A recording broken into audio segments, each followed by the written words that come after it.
Got a little kiddie zoom camera as a communion present. Yeah, it was a digital camera, and sure, it had games on it as well. So and it didn't break. It bounced off the ground, so it had everything. Then, when I was in about 3rd class, got my first actual digital camera. And then that's when I really started taking photos. It's mostly been black and white. Haven't really worked with colour. There's something about black and white. It feels a lot more expressive than colour. I feel like black and white tells a story more so than colour. The first competition was at the Longford agricultural show a couple of years ago, and I had a photo of my little brother. So I entered that in photo of a child, and I ended up winning first. I get an idea from looking at something else, and I think, wow, I want to do something like that. And then I sort of go out. I go and I find models if I need them, or I set up a scene, and then I take it from there.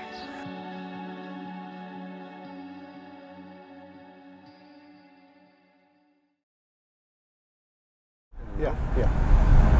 I can start now? Yeah, sure.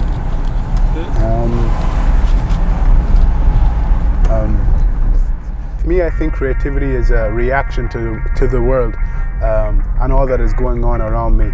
My creativeness comes from, it's almost like a spur that encourages me to go out and see and confront the issues that I see around me in the world. For example, last year, myself and a friend of mine, we held a mental health event in Longford. Why we did that was because we noticed that within Longford there were problems in regards to addressing mental health.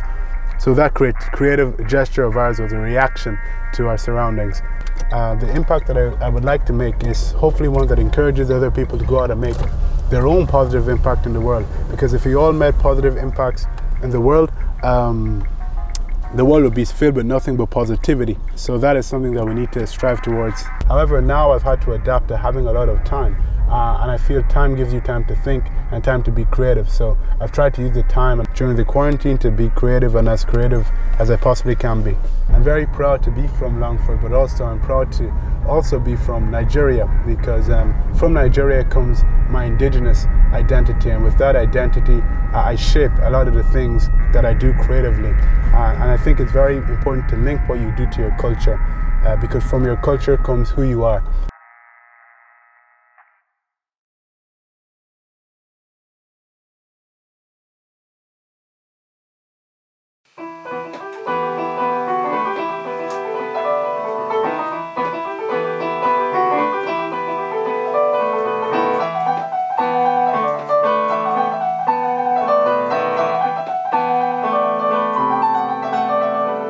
All other senses just fade away, other than when you're doing your art, you just have your vision. When you're playing your music, you're just able to hear things. It's not like you're not being influenced by the world around you, and you're not thinking about, oh, does this sound similar or look similar to something else, or will this person like it or not. It's your own self-expression. It's just your own kind of development of an emotion, and it's just a stillness nearly. Like, you just have to work on blocking out everything else and just focusing on yourself and what inspires you. Even with the opportunities I was given, like I got to do Crinniu 3 times, which has really expanded me as an artist. Like, I've learned how to do loads of different skills, and even with music, I just feel I've been very lucky in that, let's say, I could do a gig in the library just for Rosemary. That'd give me the opportunities to go to, it was France last year with Mary Reynolds. And it just, every opportunity I've been given has allowed me to expand into other things.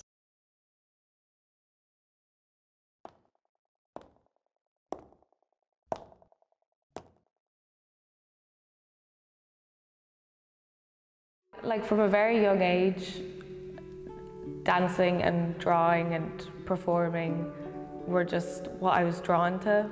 You know, some kids like went outside and kicked a ball around.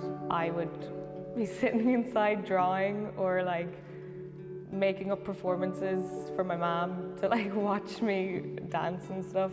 I joined Backstage Youth Theatre and Evolution Stage School when I was young, and they really helped me grow confidence at what I do, or you know, like dancing and performing, and made me keep going. And then it's the same with art. Like, I don't know if I would have continued on doing it if I didn't have people motivating me, and you know, people were always telling me to keep going at it, and I enjoyed it, and that definitely helped. As many things that I could fit into the time that I was in lockdown, I tried to. I painted a lot, just portraits and anything I could like practice. I started filling up my sketchbooks. I painted a mural in my bedroom. I just would love to always work where I can express myself and any kind of artistic ideas I have. That would be the ideal future.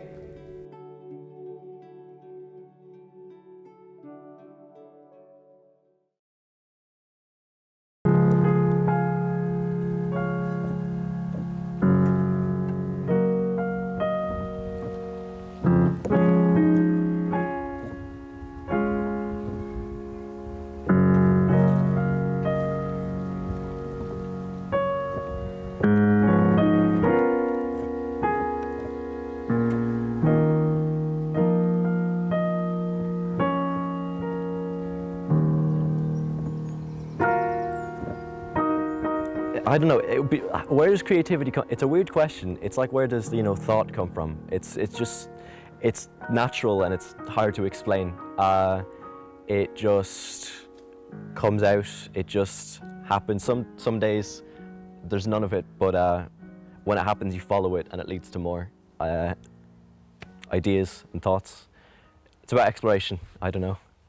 YouTube have a thing, it's not over. Maybe you broke up, but it's not over, and it doesn't involve me, so don't involve me. I am really happy not to be involved. Longford is like, and has genuinely cultivated my creativity. Things like BYT, there were opportunities and people that just helped me along my way, but it was a lot of applying myself to the opportunities that I had, so I'm very lucky. With the internet you have unlimited access to all of these resources, tools and people, and it'd be a crime not to just give it a go. Really connecting with other people, that's a big thing. Both through music and through acting, I've met some of the most genuine and great people to work with and to be friends with. So.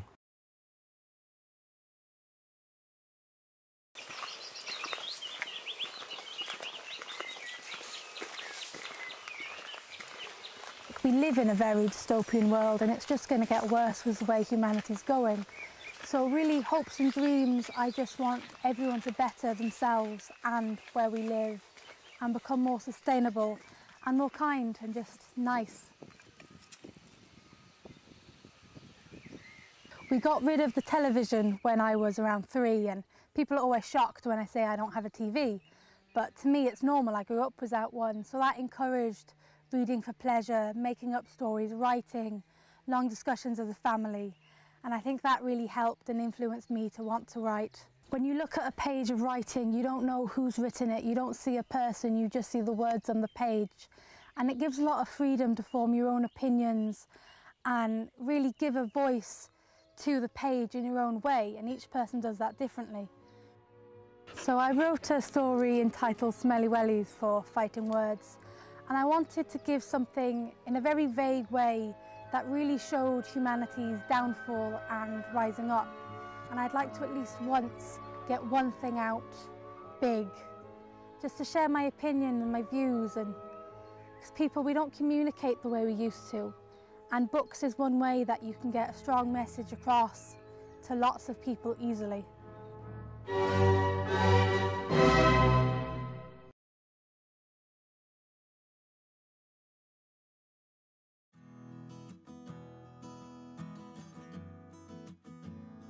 theatre itself, like constantly. Like that's where kind of everything would have started with it. Like I would have started started with kind of going to summer camps here in Backstage, and from that joined Backstage Youth Theatre. Even now, like kind of I've gone on maybe beyond Longford, but like say studying drama in Trinity. But like I've always been fond of like say kind of storytelling. Like I can remember just times like say when I was younger going to the library and people just storytelling there. I suppose the biggest influence obviously being my parents, just because I was lucky where they were like interested in theatre. Working as part of the Young Curators programme here in Backstage has been great. It's keeping me busy, and it's just so interesting to see like kind of pushing theatre to its boundaries, like kind of completely just moving it to another platform, how it works or how you can try and make it work. It's kind of got me thinking, you know, what makes theatre theatre?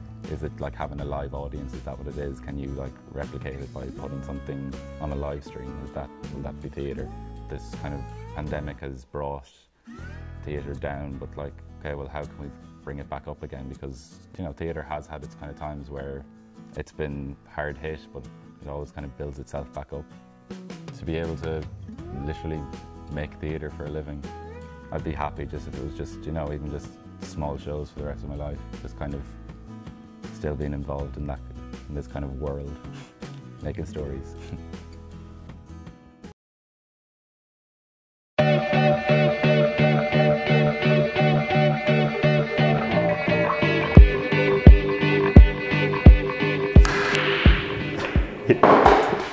Activism, student politics is in a way creative because it's disruptive by nature, like other forms of art, like writing, like acting. It's seeing something there that is traditional and trying to make it your own and to sort of come up with your own solution for problems or things that already exist. And I think to try and influence a decision maker about whether it be a policy or to try and make a change in your community, that is creative and disruptive in nature. So in a way, I suppose that is creative. When I was in primary school, I struggled to find something that I found I belonged to or that I enjoyed. And then when I started in first year, I joined the Attic House, which definitely from day one changed my life, as cheesy as it sounds, and helped me realise that my voice matters and that I can affect change in my community. The announcement came that we don't have to do the Leaving Cert, so I did turn then to doing different projects, working on different things that I've been involved in through the Irish Second Level Students' Union. Although it's negative and it's such a negative experience for so many people, I suppose for myself it was time to read a bit more, to think a bit more and to do things I like. So it hasn't been overly negative, to be completely honest. I do want to continue to use my voice to affect change as much as possible, whether that be through traditional politics, I'm not sure, but I definitely will always try to be active to help and support as many people and make my community a better place if at all possible.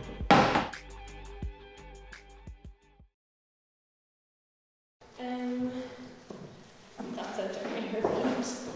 I say all this fun, so you don't know.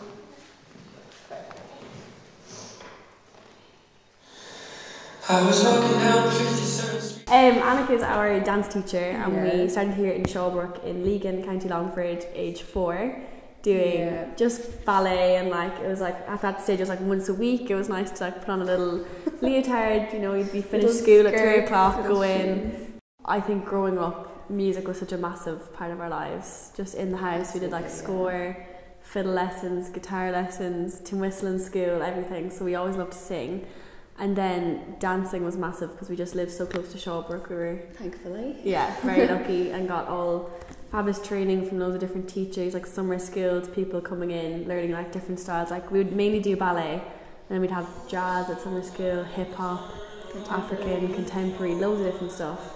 And then just as we got older, Annika is always encouraged, just like definitely helped me out a lot when I was telling her that I wanted to train in musical theatre, and she was really supportive of me going over to Brighton to study and everything, so it's fab.